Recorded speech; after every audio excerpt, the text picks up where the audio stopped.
Lisa Russell, Emmy-winning filmmaker from USA, today with me. Yes. Welcome to Metcom 2018. Honored to be here. So how are you? I'm doing great. I'm very happy to be here. Okay. So how about your experience with the Metcom 2018 this time? So I was really excited to be invited to keynote here. I'm really much more of a practicing filmmaker than I am in the academic setting. So for me to be able to converse and learn from people who are studying new technologies that are, engaging in research is very valuable for me.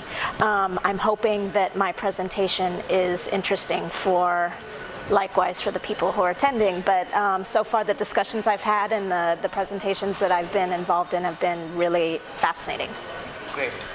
So you are a winning filmmaker. Yes. And it is also in Emmy Awards. Yes. So how you found yourself to that level and how you developed your career to reach that level? So my journey as a filmmaker is very unconventional. I actually never thought about being a filmmaker. I did not go to film school. I actually started my career working as a humanitarian aid worker during the 1999 war in Kosovo. And it was there that I was witness to how women in Kosovo felt exploited by the journalists. They felt that they were telling their stories in a very one-dimensional manner. They were focusing on the use of rape as a tool of war. And the women in Kosovo felt that the way the media was portraying their situation would be in a way that after the war, they would no longer be remembered as Kosovar women, but as Kosovar women who've been raped. And that set the stage for me working in the global development world to look at storytelling and PSAs and films about people in other countries in a very different light. And I wanted to tell stories differently. So I'm actually a self-taught filmmaker. I direct, I produce, I shoot, I edit my own films, and I'm hired by UN NGO agencies to travel around the world to document, pressing global development topics. But yeah, winning the Emmy that's a story I will save for another time, but it is a testament to my belief that if you really pursue a path and a journey that you are passionate about, that you care deeply about, things will come to you. The Emmy is the biggest award you could get as a television broadcaster. I don't work in television. I've done maybe 2 projects that have aired on television, but I've won an award that some people have spent their entire careers dedicated to the industry wanting, and I won it after less than 5 years of being a filmmaker. So like I said, it was a film I made in 2 days. It wasn't my life film, but it was a testament to me that when you find your purpose, things will come to you. Great. Yes. Right. My next thing, being a woman. Yes. And being a film producer and the producer itself is kind of a quite challengeable and rare thing. Right. So have you found ever being a woman is a challenge for your career? So I actually work in 2 male-dominated industries, film and global development. In both of those industries, men have occupied decision-making positions, at the highest of levels. I think for me, being an independent filmmaker has helped my career in some ways because I don't clock in, I don't have a boss. I have clients and I work with, I get contracted to make films. And I think my being a woman with the types of films that I've made has actually helped my career and made better films because, for example, I did a lot of work on maternal health issues. So how are you going to have a 3-person crew, all men, sitting in a hospital bed next to a pregnant woman asking her questions about her delivery?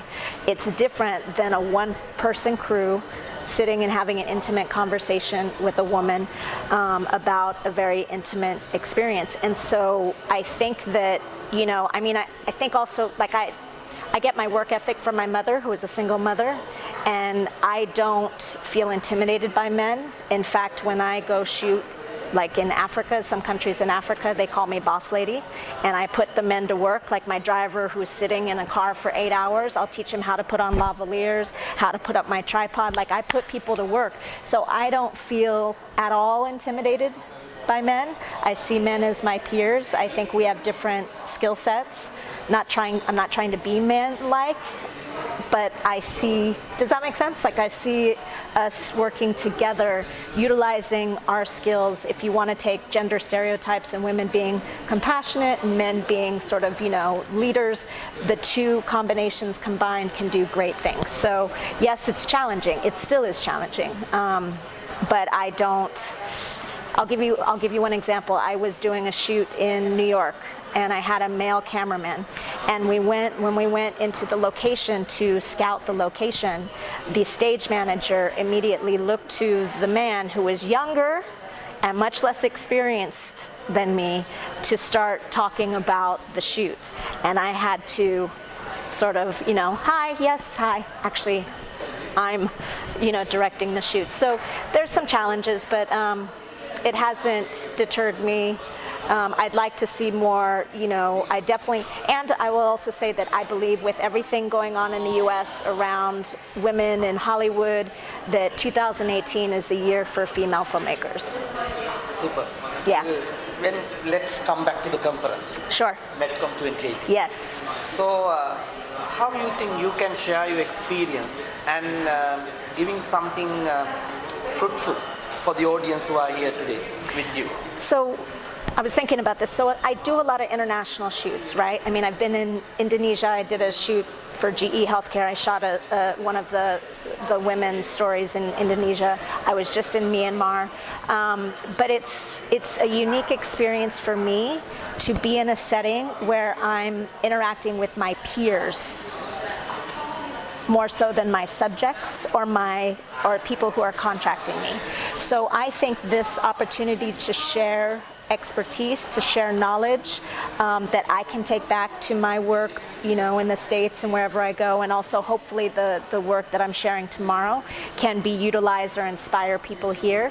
But I believe we are, especially with the technologies that even the professor that spoke about this morning, multisensory technology, it's critical for us to have a global perspective to media and mass communications. I think we will do better as storytellers. I think we will be more respectful of each other's differences, of diversity, and be more ethical in the work that we do. So I think what you're doing is very important, and I hope I can contribute and stay involved in some manner. Thank you very much for your time. Thank you. And we look forward, every one of us, to see you tomorrow. Yes, right? I'm excited also. To get inspired ourselves. Yes, right. Good. Very good. Thank you very much for joining with us. Thank you for inviting me. Yes. Wish you all the best. Yeah, thank you. Thank you. Thank you. Okay. Looking forward to it. Okay. Great.